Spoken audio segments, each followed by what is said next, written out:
بسم اللہ الرحمن الرحیم۔ السلام علیکم۔ چینل خوفناک رات میں خوش آمدید۔ بڑھتے ہیں آج کی کہانی کی طرف۔ کراچی سے منصورہ نے ایک کہانی شیئر کی ہے جو ان کی سسٹر کے ساتھ واقعہ پیش آیا تھا اور ان کی بھانجی کے ساتھ۔ منصورہ کہتی ہیں کہ تقریباً 10 سال پہلے ہم نے اپنی بہن کی شادی حیدرآباد میں کی اور اس کے بعد میرے بہنوئی کی پوسٹنگ اسلام آباد ہو گئی، اس لیے میری بہن کو بھی ان کے ساتھ ہی اسلام آباد جانا پڑا۔ وہاں پر ان کو ایک فلیٹ مل گیا کمپنی کی طرف سے اور وہاں پر ہنسی خوشی زندگی گزارنے لگے۔ جلد ہی اللہ تعالیٰ نے ان کو ایک خوبصورت اور گول مٹول بیٹی کے ساتھ نوازا اور یوں ان کی زندگی نہایت حسین ہوگی۔ جب وہ بچی 4-5 سال کی ہوئی اور ہم لوگوں کے پاس بھی جب وہ لوگ آتے تھے تو ہم لوگ بہت پیار کرتے تھے اپنی بھانجی سے۔ اس کی پیاری پیاری باتیں سن کر ہم لوگ سب خوش ہوتے تھے اور ہنستے تھے، مسکراتے تھے۔ اب وہ بچی اسکول بھی جانے لگی تھی اور اکثر باجی فون کر کے ہماری بات کرواتی تھی اس کے ساتھ، تو وہ بہت پیاری پیاری باتیں کرتی تھی۔ ایک بار ایسا ہوا کہ ہماری سسٹر کا فون آیا اور وہ بہت زیادہ گھبرائی ہوئی تھی اور والدہ سے کہہ رہی تھی کہ آپ یہاں پر آ جائیں میرے پاس، میں بہت زیادہ پریشان ہوں کیونکہ میری بیٹی بہت زیادہ بیمار ہے۔ ہم لوگ بہت زیادہ گھبرا گئے اور میں اپنی والدہ کے ساتھ اور ایک بھائی کے ساتھ ہم اسی دن ٹرین میں بیٹھ گئے اور اسلام آباد جانے لگے۔ جب ہم وہاں پر پہنچے تو ہمارے بہنوئی ہمیں ریسیو کرنے کے لیے آئے تھے اسٹیشن پہ۔ انہوں نے ہم سے کوئی بات نہیں کی، سارا راستہ وہ خاموش رہے۔ جب ہم گھر پہنچے تو ہماری بہن کا چہرہ پیلا زرد ہوا تھا، ان کا رنگ، اور بہت اترا ہوا تھا چہرہ۔ ہم نے اپنی بھانجی کو دیکھا تو اس کی آنکھوں کے گرد ہلکے پڑے ہوئے تھے اور یوں لگ رہا تھا کہ جیسے ہم کسی 100 سال کی بوڑھی عورت کو دیکھ رہے ہیں۔ یہ وہ والی بچی تو نہ تھی جس کو ہم اتنے عرصے سے جانتے تھے اور جو اتنی خوش اخلاق اور کھیلنے والی کودنے والی بچی تھی۔ بہرحال ہم نے باجی سے پوچھا کہ کیا مسئلہ ہوا ہے، تو انہوں نے ہمیں اشارے سے چپ رہنے کو کہا اور اس کے بعد کہنے لگی کہ میں اس کو سلا کر آتی ہوں، پھر میں آپ سے ساری بات کرتی ہوں۔ باجی اس کو سلانے کے لیے چلی گئی اور ہم لوگ اپنی جگہ پر حیران اور پریشان بیٹھے ہوئے تھے کہ یہ کیا معاملہ پیش آ گیا، ایسی کون سی بیماری ہے اس بچی کو جو کہ یہ ایک عرصے میں یہ کملا کے رہ گئی ہے۔ بہرحال باجی اس کو سلا کر جب واپس آئیں تو باجی نے بتایا کہ کہنے لگی کہ کچھ دن پہلے کی بات ہے کہ میں میڈیسن لینے کے لیے ہاسپٹل گئی، میں اس کو بھی اپنے ساتھ لے کے گئی کیونکہ گھر میں اس کو کس کے پاس چھوڑ کے جاتی۔ بہرحال وہاں پر میں نے ڈاکٹر کو چیک کروانے کے بعد جب میں کاؤنٹر سے اپنی میڈیسن کلیکٹ کر رہی تھی تو یہ میرے پاس ہی کھڑی تھی۔ اپنی میڈیسن لینے کے بعد جب میں واپس مڑی تو میں نے دیکھا کہ یہ وہاں پر نہیں تھی، یہ وہاں سے غائب ہو چکی تھی۔ میں گھبرا گئی اور پریشان حالت میں ادھر ادھر بھاگنے لگی کہ یہ بچی میری کہاں، کوئی پکڑ کے تو نہیں لے گیا اس کو، یا کوئی راستہ بھول کر کہیں نکل نہ گئی ہو۔ جیسے ہی میں کوریڈور کی طرف گئی تو میں نے دیکھا کہ وہاں پر راہداری میں پوری میں کوئی بھی نہیں تھا، صرف میری بچی کھڑی تھی اور ایک بزرگ شخص جو تھے وہ ان کے پاس کھڑے تھے اور وہ اس کو پیار کر رہے تھے۔ میں نے یہ سوچا کہ ہو سکتا ہے یہ گھبرائی ہوئی یہاں پر پھر رہی ہوگی تو وہ کوئی بزرگ شخص ہیں جو اس کو بہلا رہے ہیں اور اس سے پوچھ رہے ہوں گے کہ کہاں سے آئی ہو، اس کی مدد کرنا چاہ رہے ہوں گے۔ یہ سوچ کے میں جب قریب گئی تو وہ جو بزرگ ہستی تھی وہ مجھ سے کہنے لگے کہ میں نے اس کے دل میں کچھ رکھ دیا ہے، میں نے اس کے دل میں ایک چیز رکھ دی ہے۔ میں نے ان کی بات سنی اور اس بات کو اگنور کیا کہ ان کی بات کا مطلب کیا، میں اس کی تہ میں نہیں جانا چاہ رہی تھی، مجھے وہاں سے نکلنے کی جلدی تھی۔ میں نے اپنی بچی کا ہاتھ پکڑا اور ان بزرگ ہستی کا شکریہ ادا کیا۔ وہ کہنے لگے کہ انہوں نے پھر سے کہا کہ میں نے اس کے دل میں ایک چیز رکھ دی ہے۔ اب چونکہ میں مڑ چکی تھی اور جب میں پیچھے جانے کے لیے اپنے بچی کو لے کر واپس گھر جانے کے لیے مڑ چکی تھی تو انہوں نے پیچھے سے جب دوبارہ یہ بات کہی تو میں پیچھے مڑی تاکہ میں ان سے پوچھوں کہ اس بات کا مطلب کیا ہے، مگر میں نے دیکھا کہ وہاں پر کوئی بھی نہیں تھا۔ یہ بات کہنے کے 1 سیکنڈ کے اندر اندر وہ غائب ہو چکے تھے وہاں سے۔ میں نے آگے پیچھے دیکھا، وہ کہیں پہ بھی نہیں تھے۔ کوریڈور کافی لمبا تھا اور کوئی شخص ایک دم سے، اور وہ خاص طور پہ اس عمر میں کوئی شخص ایک دم سے بات کہہ کر اتنی جلدی غائب نہیں ہو سکتا۔ میں نے اپنی بچی کا ہاتھ پکڑا اور جلدی سے اس کو گھر لے آئی ہوں۔ گھر آ کر میں نے اس کو تھوڑی دیر کے لیے سلا دیا۔ جب یہ سو کر اٹھی تو میں اس کے لیے کچھ کھانے پینے کا سامان لے کر جب اس کے کمرے میں گئی تو یہ کھیل رہی تھی۔ میں اس کو کھانا کھلانے لگی تو یہ مجھے کہنے لگی کہ مما میرے بھائیوں کو بھی کھلاؤ، آپ کو معلوم ہے کہ میرے 2 بھائی ہیں۔ میں نے سوچا کہ شاید بچے کبھی ایسی چیزیں ایزیوم کر لیتے ہیں خود سے، تو یہ بھی ایسا ہی کر رہی ہوگی، ایسے تخیلاتی بھائی ہوں گے اور یہ ان کے ساتھ کھیل رہی ہوگی۔ میں نے اس کو کھانا کھلانا شروع کیا تو کہنے لگی ماما میرے بھائیوں کو بھی کھانا کھلاؤ۔ دوبارہ سے اس نے جب یہ بات کی تو میں نے ان سے کہا کہ میں نے اس کو چمچ پکڑا دی اور کہا کہ آپ خود ان کو کھلاؤ۔ تو وہ چمچ میں چاول لے کر اپنے 2 گڈے جو پاس پڑے تھے ان کے منہ کے اندر ڈالنے لگی۔ میں یہ دیکھ کر ہنس پڑی کہ دیکھو یہ ان دونوں کو بھائی سمجھ رہی ہے۔ خیر میں نے اس کو کھانا کھانے کے بعد اپنے کمرے میں آ گئی۔ تھوڑی دیر مجھے یوں لگا کہ جیسے میں اس کے کمرے کے باہر سے گزری تو یوں لگا جیسے وہ کسی سے باتیں کر رہی ہے۔ جب میں نے دروازہ کھول کے اندر جھانکا تو وہ دیوار کی طرف دیکھ رہی تھی اور مسکرا رہی تھی جیسے بات کرتے ہوئے یا کسی کی بات سن رہی ہو۔ اس کے بعد اس نے ایک دم سے میری طرف دیکھا اور اپنا چہرہ دوسری طرف کر لیا۔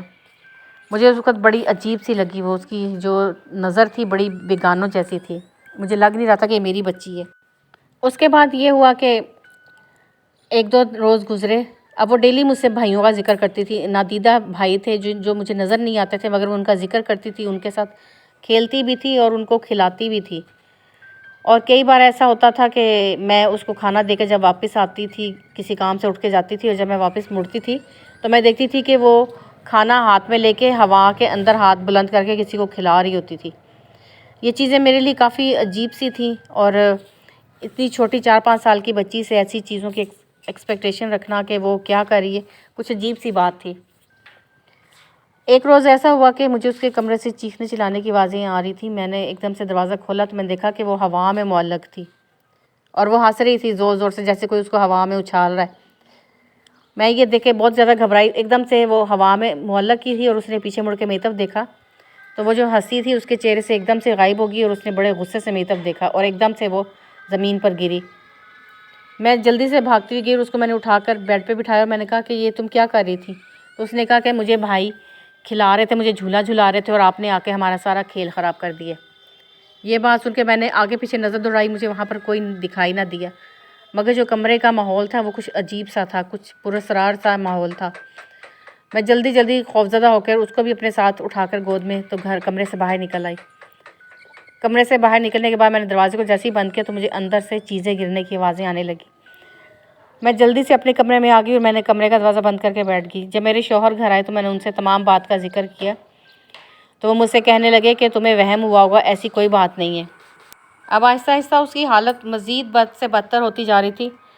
اب اس کو دورے پڑنے لگے تھے، ایک دم سے اس کے ہاتھ پیر مڑ جاتے تھے اور وہ عجیب سی زبان میں باتیں کرتی تھی، بالکل اس کا بدن جو تھا وہ اکڑ جاتا تھا اور عجیب سی آوازیں اس کے حلق سے نکلتی تھی، کبھی وہ مردانہ آواز نکالتی تھی، کبھی زنانہ نکالتی تھی۔ یہ چیز بہت عجیب تھی ہمارے لیے۔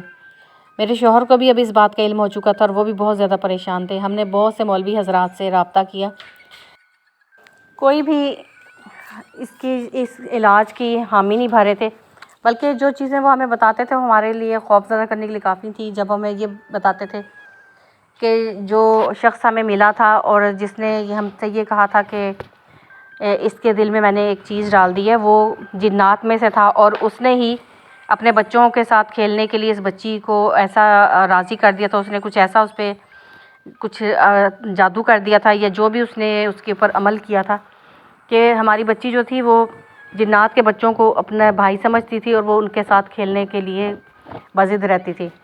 ہم لوگ بہت زیادہ پریشان تھے اور ہمیں یہ بھی بتایا گیا کہ ایک پورا قبیلہ ہے جنات کا جو اس کے ساتھ جڑا ہوا ہے، وہ اس کو کبھی بھی اس طرح سے تنہا نہیں جانے دیں گے، اور یہ معاملہ عام کسی مولوی صاحب کا نہیں ہے، آپ کسی بڑے عالم صاحب کے پاس جائیں جو آپ کا یہ کام کر سکیں۔ ہمارے لیے بھی بڑی پریشانی کی بات تھی اور ہماری بچی کی حالت بھی روز بروز بد سے بدتر ہوتی جا رہی تھی۔ اب وہ کچھ عجیب سی حرکتیں کرنے لگی تھی۔ ایک روز اس نے گیلری میں سے نیچے چھلانگ لگانے کی کوشش کی، جبکہ ایک دم سے ہم لوگ اس کے سر پہ پہنچ گئے اور اس کو روکا، بڑی مشکل سے ہم نے بچایا اسے۔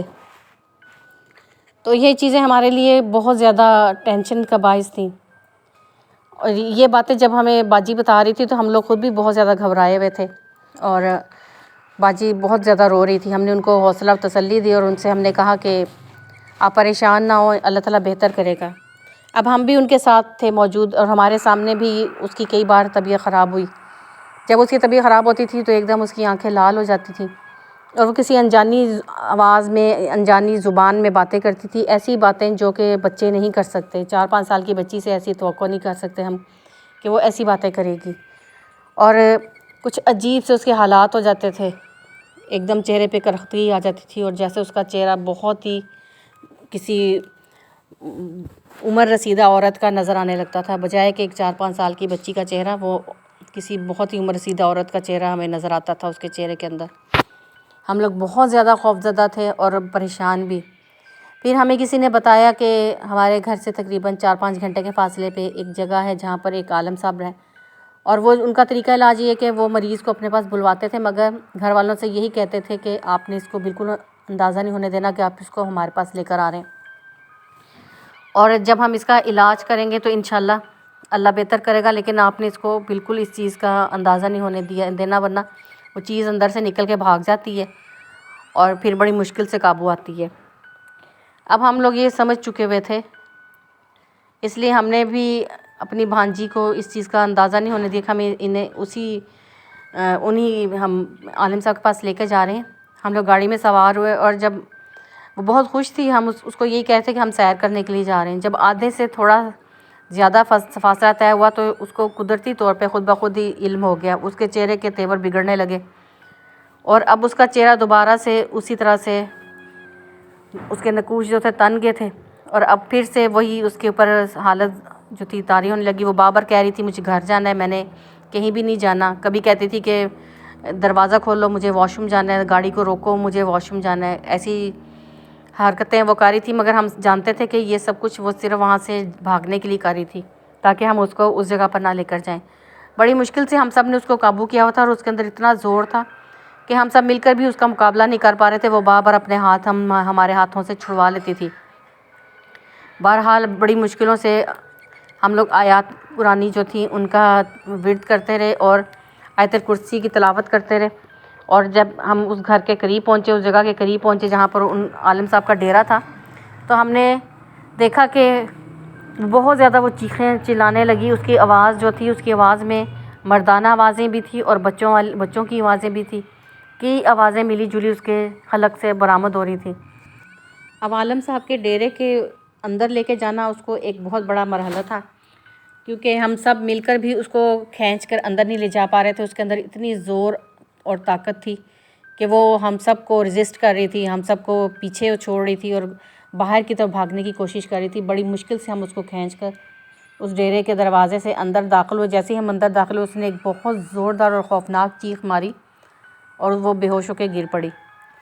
اب جو عالم صاحب کے وہاں پر کارکن تھے، انہوں نے ہمیں آ کے کہا کہ انشاءاللہ اب آپ کی بچی کو صحت یابی ہوگی، آپ ان کو عالم صاحب کے پاس لے کے چلیں۔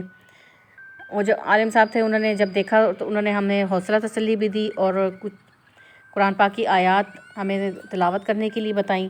اس کے علاوہ انہوں نے ہمیں پانی دم کر کے دیا جو ہم نے روز گھر میں چھڑکنا بھی تھا اور بچی کو پلانا بھی تھا، اور عالم صاحب کہنے لگے کہ آپ نے اس کی احتیاط بھی کرنی ہے، جس میں کہ شام کے وقت اس کو باہر نکلنے سے منع کیا گیا، درختوں کے نیچے جانے سے منع کیا گیا، اور اس کے علاوہ انہوں نے ہمیں کہا کہ آپ نے اس کو خوشبو وغیرہ نہیں یوز کرانی، بال کھلے چھوڑ کے نہیں اس کو باہر لے کے جانا۔ حالانکہ وہ بچی تھی، مگر پھر بھی عالم صاحب نے ہمیں اور بھی اس طرح کی کئی احتیاط جو تھی وہ بتائیں۔ اس کے علاوہ انہوں نے ہمیں تسبیحات بھی بتائیں۔ 1 ماہ کے بعد انہوں نے ہمیں دوبارہ بلایا تھا، اور جب ہم 1 ماہ بعد دوبارہ اس کو لے کر گئے تو کافی افاقہ تھا، اور الحمدللہ یوں 3 ماہ ہم اس کو ایک ماہ کے وقفے سے لے کر گئے عالم صاحب کے پاس، اور الحمدللہ وہ بالکل ٹھیک ہوگی۔ آج بھی جب وہ وقت یاد آتا ہے تو ہمارے رونگٹے کھڑے ہو جاتے ہیں، اور ہم بہت زیادہ اللہ تعالیٰ کا شکر ادا کرتے ہیں کہ اس نے اتنی زیادہ ٹینشن میں سے ہمیں نکالا اور ہمیں ہماری مدد فرمائی۔ ایسے ہی اللہ تعالیٰ سب کی مدد فرمائے، سب کی پریشانیوں کا خاتمہ کرے۔ امید ہے کہ آج کی سٹوری آپ کو پسند آئے گی۔ آج کی ہماری سٹوری آپ کو اچھی لگے تو پلیز میرے چینل کو سبسکرائب کریں تاکہ مزید اچھی سٹوریز آپ کے ساتھ شیئر کر سکیں۔ اس کے علاوہ اپنا فیڈ بیک دینا ہمیں مت بھولیں، اچھا لگے تب بھی اور برا لگے تب بھی۔ پھر کسی نئی سٹوری کے ساتھ آپ کی خدمت میں حاضر ہوں گے، تب تک کے لیے اجازت دیں۔ ٹیک کیئر، اللہ حافظ، thanks for listening and keep listening.